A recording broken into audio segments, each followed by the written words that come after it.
Matthew chapter 5, verse 32. The sin of fornication is the only ground on which a man should divorce his married wife. So fornication is a very terrible sin as it affects all the body. It keeps on bringing more sin because it affects all the body. It affects your soul. The physical effects of premarital sex. The physical effects of premarital sex. Number one tends to lose interest in the partner. Amazingly. Once people begin to sleep together, the only thing that joins them now becomes that sex. Take away the sex, they lose interest in each other, especially the male. The male lose interest in their partner once premarital sex have taken place. So premarital sex gives you both a chance to explore your sexual desires in every way possible. And this is a high chance that what you experience in these sexual encounters with your partner may be very different from your perception or expectations. And that will make interest to begin to wane. So my friend, keep yourself until that day, until the right time for your spouse.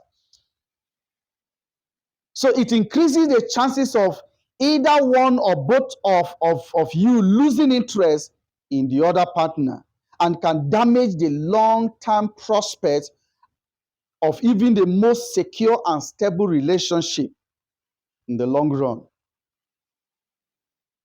See, we see it every now and then. We see it play out every now and then. Do not allow your relationship to be sustained by sex. Which means once that is taken away, this relationship is ruined. Kings chapter 13. From verse 1, he said, in the course of time, Amnon, son of David, fell in love with Tamar, the beautiful sister of Absalom, son of David. Amnon became frustrated to the point of illness on account of his sister Tamar, for she was a virgin and it seems impossible for him to do anything to her.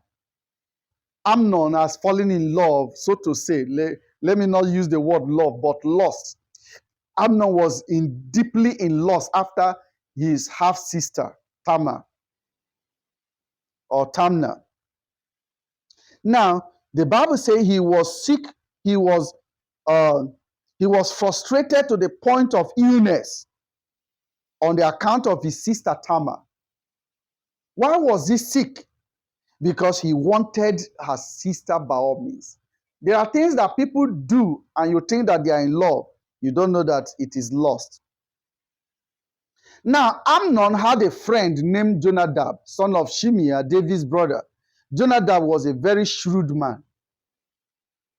A lot of people have been deceived because they listened to the wrong counsel.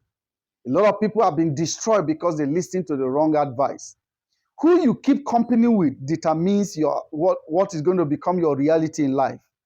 If you keep company whose belief system is against even what I'm teaching now, they will make you to believe otherwise. They will make you to think otherwise. And thereby you take that path that seems right to a man, but the end is destruction. So in verse 4, he says, he asked Amnon, why do you, the king's son, look so haggard morning after morning? Won't you tell me? Amnon said to him, I'm in love with Tamar, my brother Absalom's sister. You can imagine, I'm in love with Tamar. That's why he's looking haggard, he's looking unhappy, untied, and sick. Look at the advice that Jonadab gave him. Go to bed and pretend to be ill. Jonadab said, when your father comes to see you, say to him, I would like my sister Tamar to come and give me something to eat. Let her prepare the food in my sight, so I may watch her and then eat it from her hand. Look at recommendation. Look at plot.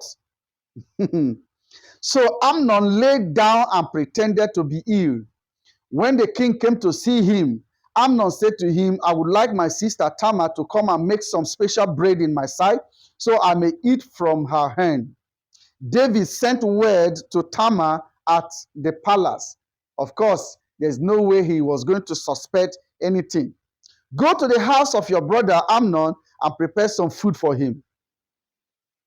So Tamar went to the house of her brother Amnon, who was lying down. She took some dough, kneaded it, made the bread in his sight, and baked it. Then she took the pan and served him the bread, but he refused to eat.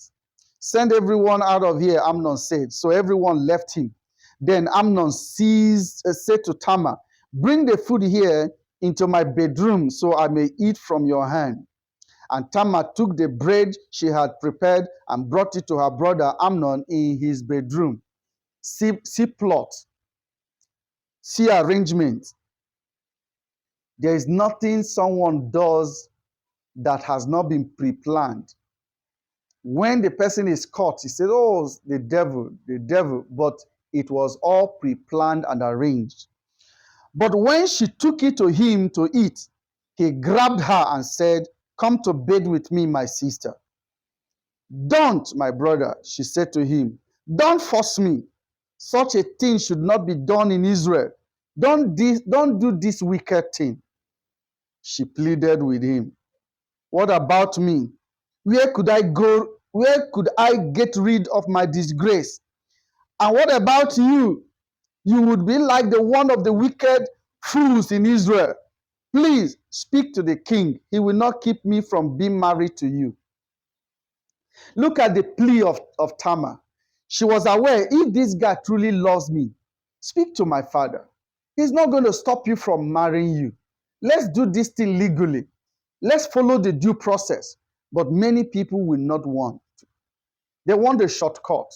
That thing that you are going to have and have it full, do the right thing and you have it. No, some people don't want to. They want it now. They want it sharp. They can't survive. They can't do without it. This lady pleaded, speak to my father. If you are truly loved, then wait. Love should wait. Love is patient.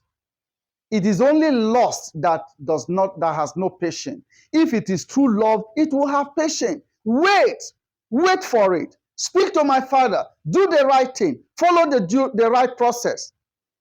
But he refused to listen to her. And since he was stronger than she, he raped her. See? Now, it's not that he raped her that is my challenge. That is the problem. Now, listen. Then Amnon hated her with intense hatred. Can you imagine that? This was somebody he's been in love with, or so he claimed, to the point of being ill, to the point of being distressed and depressed, to the point of looking haggard morning after morning, to the point that somebody began to observe, hey, you are not looking okay. Why are you looking like this? And he began to explain his problem. He claimed that he loved this girl and loved her so deeply to this point. But look at what happened. Immediately after the sex, the premarital sex, he hated her with intense hatred. Now look at, the Bible says, in fact, he hated her more than he had loved her.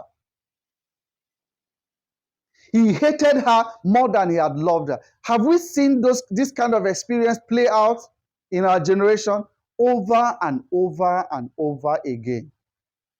So you claim that you want to sustain this thing with sex. You want to just get him trapped with sex. Or, oh, he said he loves me. Okay, so if you truly love him, then prove it. And the young man says, if you truly love me, then show it, then prove it. And for you to prove it, you release yourself. After that, look at what follows. The intensity with which this person claims that he loves begins to wane. It may not be shown immediately. This one is so abrupt. This one, it was so obvious. But some people will take time. As long as the sex is recurrent, it will take time. But it's waning already. The commitment is waning. The intensity is waning. And before you know it, it begins to look somewhere else. This is why a lot of ladies will say, after all I've done for him, after all I've done for him, he broke my heart. Because you gave yourself, your body to him, believing that he truly loves you, as he said, and at the end of the day, he goes somewhere else.